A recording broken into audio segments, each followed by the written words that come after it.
एक पिता ने अपने बेटे की बहुत अच्छी परवरिश की, उसे अच्छी तरह पढ़ाया लिखाया और एक सफल इंसान बनाया।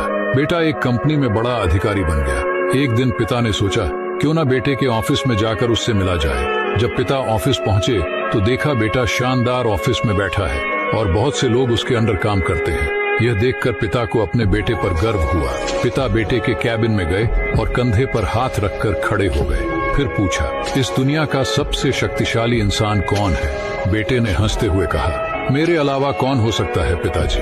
पिता को उम्मीद थी कि बेटा कहेगा, पिताजी आप हैं। बेटे का जवाब सुनकर पिता की आंखें भर आईं और वो बाहर निकलने लगे। दरवाजे पर फिर पूछा, एक बार फिर बताओ, इस दुनिया का सबसे शक्तिशाली इंसान कौन है? बेटे ने इस बार कहा, पिताजी आप हैं। पिता आश्चर्यचकित हो गए। पूछा, अभी तो तुम अपने आप को सबसे शक्तिशाली बता रहे थे, अब मुझे? बेटे ने हंसते हुए कहा, पिताजी उस समय आपका हाथ मेरे कंधे पर था। जिस पुत्र के कंधे पर पिता का हाथ हो वो तो दुनिया का सबसे शक्तिशाली इंसान ही होगा ना। बेटे की बात सुनकर पिता की आंखें भर आईं और उन्होंने अपने पुत्र को गले लगा लिया। सच है, जिसके कंधे पर पिता का हाथ होता है वो दुनिया का सबसे शक्तिशाली इंसान होता है।